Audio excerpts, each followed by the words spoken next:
മീലാദ് സോഫ്റ്റ്വെയറിൽ അടുത്തതായി നമുക്ക് ഓരോ മത്സരത്തിലേക്കും കുട്ടികളെ എങ്ങനെ ചേർക്കാം എന്ന് നോക്കാം. അതിനായി ഇവിടെ കാണുന്ന അസൈൻ പ്രോഗ്രാം എന്ന മെനു സെലക്ട് ചെയ്ത് അതിൽ ഇൻഡിവിജ്വൽ പ്രോഗ്രാം സെലക്ട് ചെയ്യാം.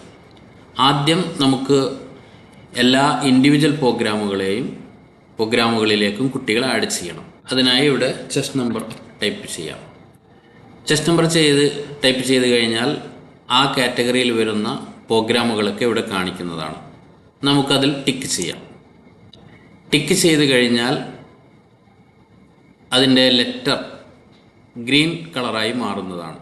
ടെക്സ്റ്റ് കളർ ഗ്രീൻ കളറായാൽ ഈ പ്രോഗ്രാമിലേക്ക് സോങ് അറബിക്കിലേക്ക് 101 എന്ന ചെസ്റ്റ് നമ്പർ സേവ് ആയിട്ടുണ്ടെന്ന് നമുക്ക് ഉറപ്പിക്കാം.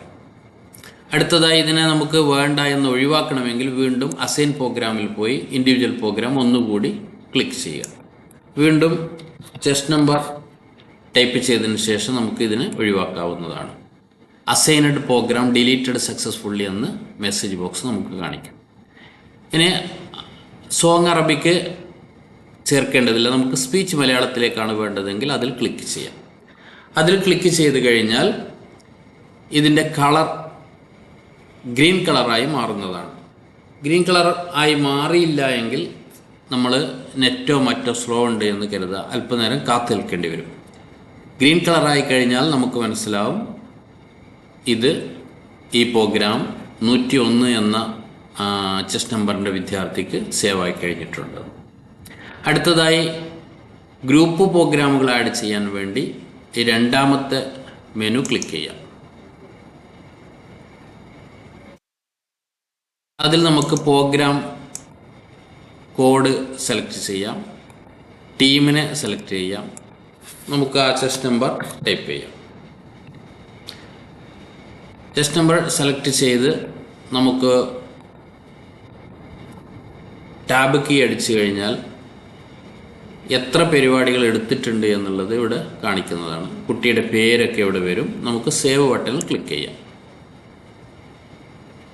Student added to program list, ഈ ബുർദ എന്ന പ്രോഗ്രാമിലേക്ക് ഈ കുട്ടിയെ ആഡ് ചെയ്തു. ഇങ്ങനെ ഓരോ പ്രോഗ്രാമുകളും ഗ്രൂപ്പ് പ്രോഗ്രാം ആണെങ്കിൽ ഈ ഗ്രൂപ്പ് ജനറൽ പ്രോഗ്രാം എന്ന മെനുവിലും, ഇൻഡിവിജ്വൽ പ്രോഗ്രാം ആണെങ്കിൽ ഇതിലും കൂടി ആഡ് ചെയ്യാവുന്നതാണ്.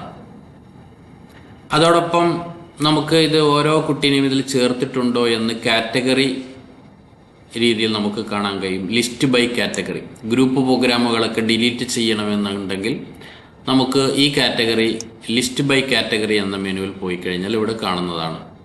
നമുക്ക് ബുർദ എന്നുള്ള പരിപാടിക്ക് 101 എന്ന ചെസ്റ്റ് നമ്പർ ഇല്ല എങ്കിൽ നമുക്ക് ഇവിടുന്ന് ഡിലീറ്റ് ചെയ്യാവുന്നതാണ്. സബ്മിറ്റ് ബട്ടൺ ക്ലിക്ക് ചെയ്ത് കഴിഞ്ഞാൽ അതിൽ നിന്ന് ഡിലീറ്റ് ആയി കഴിഞ്ഞിട്ടുണ്ട്. ഇനി നമുക്ക് വീണ്ടും സീനിയർ സെലക്ട് ആക്കി കഴിഞ്ഞാൽ ഒരു പ്രോഗ്രാം മാത്രമാണുള്ളത്. ഇങ്ങനെ നമുക്ക് ആവശ്യമായ എഡിറ്റുകളും അതുപോലെ തന്നെ ഡിലീറ്റും ഒക്കെ ചെയ്യാനുള്ള ഓപ്ഷനുകൾ list by program, list by category, list by student, list by team ഇതിലെല്ലാം ഉണ്ട്. ലിസ്റ്റ് ബൈ ടീം എടുത്തു കഴിഞ്ഞാൽ ഒരു ടീമിനുള്ള എല്ലാ പ്രോഗ്രാമുകളും നമുക്ക് പ്രിൻ്റ് ചെയ്തെടുക്കാൻ കഴിയും. അതുപോലെ തന്നെ ലിസ്റ്റ് ബൈ സ്റ്റുഡൻറ്റ് പോയാൽ നമുക്ക് ആ സ്റ്റുഡൻറ്റിനിക്ക് ഏതെല്ലാം പ്രോഗ്രാമുകളുണ്ട് എന്ന് മനസ്സിലാക്കാൻ കഴിയും. ഇപ്പോൾ നമ്മൾ നേരത്തെ ഒരു കുട്ടീനെ മാത്രമാണ് ഈ നൂറെ ജമാൽ എന്നുള്ള ടീമിന് കീഴിൽ കൊടുത്തിട്ടുള്ളത്. അതുകൊണ്ട് ആ പ്രോഗ്രാം മാത്രം ഇവിടെ കാണിക്കുന്നു. ഇങ്ങനെ നൂറെ ജമാൽ എന്ന ഈ ടീമിൻ്റെ കീഴിൽ സീനിയർ, സബ് ജൂനിയർ, ജൂനിയർ ഇങ്ങനെ എല്ലാ വിഭാഗത്തിനുള്ള പ്രോഗ്രാമുകൾ താഴെയായി കാണിക്കുന്നതാണ്. നമുക്ക് ഇവിടുന്ന് പ്രിൻ്റ് എടുത്തുകൊണ്ട് അത് നൽകി അതിനെ കൺഫർമേഷൻ ചെയ്യാൻ എളുപ്പമായിരിക്കും.